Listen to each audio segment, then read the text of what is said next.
Faly miarabanao indray ny fiangonana Kristy Tambasy Madagasikara amin'ity andron'ny alatsinainy faraka amin'ny 20 ny volana aprily ity ary manonona ny fiadanan'ny tompo ho an'ny tsirairay avy.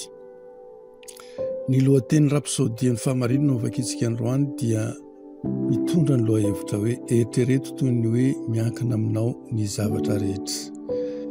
Ny tenin'Andriamanitra amin'ny Korintianina 1:8-9 mivaky toy izao amin'ny anaran'i Jesosy: fa raha mitory ny filazantsara aho dia tsy misy horeharehako satria tsy maintsy manao izany aho fa lozako raha tsy mitory ny filazantsara aho. Raha mikasika ny fitoriana ny filazantsara amin'ny firenena rehetra ambonin'ny tany dia tokony horaisinao izany tahaka ny hoe miankina aminao rery no manao azy. Izany no toe-tsaina nananan'i Paoly ary tokony ho tahafina. Rehefa manana afo toy izany ianao ao amin'ny fanahinao dia tsy misy na inona afaka hamono azy. Hiteny toan'i Paoly ianao hoe tsy maintsy manao izany aho fa lozako raha tsy mitory ny filazantsara aho. Fantatry Paoly ny lanjany andraikitra napetraka taminy ka tapa-kevitra izy ny hitondra ny afatra manerana izao tontolo izao. Tokony ho toy izany koa ny toerana misy anao, ny fisainanao ary ny toe-tsainao. Aza mieritreritra hoe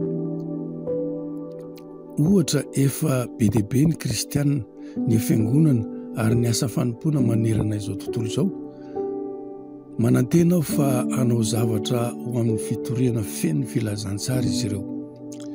Anontania ny tenanao hoe inona kosa no hataoko amin'ny maha-olona.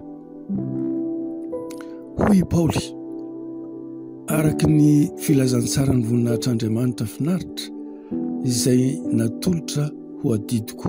Hitantsika izany ao amin'ny Timoty 1:2-9. Noraisiny ho azy manokana izany. Afaka matoky anao ve Andriamanitra hanao toy izany koa? Raha navelany taminao ny fanatanterahana ny vinany, azo itokisana ve ianao ahavita izany? Izany no tokony hanananao fomba fisainana hafa momba ny famonjena fanahy sy ny fivavahana ho an'ireo izay mbola tsy mahalala ny tompo. Raha ianao no irery no kristianina eo amin'ny firenenao, ny fanjakana misy anao, ny tanàna manodidina anao sy ny sisa, ahoana no mety ho fisainanao? Inona no mety ho fivavahana ataonao? Hanohy amin'ny hafainganam-pandehanao amin'izao fotoana izao ve ianao sa hametraka fanamby ary hanao bebe kokoa?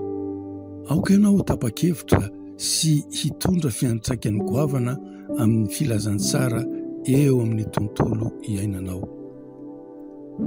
Aza miandry, raisy ny fanapahan-kevitra tokony ho raisina ary mihetsea aingana amin'izany. Mametraha laharam-pahamehana ho amin'ny famonjena fanahy sy ny fitoriana ny filazantsara. Be dia be ny mety haka ny fifantohanao nefa tsy maintsy mametraka ny fanjakan'Andriamanitra ho lohalaharina eo amin'ny fiainanao ianao.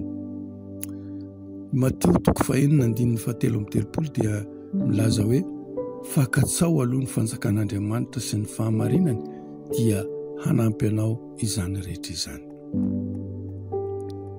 Andaontsika hiara hivavaka. Ray malalo, misaotra anao aho noho ny andraikitra izay nankinanao tamiko, dia ny hitory ny filazantsara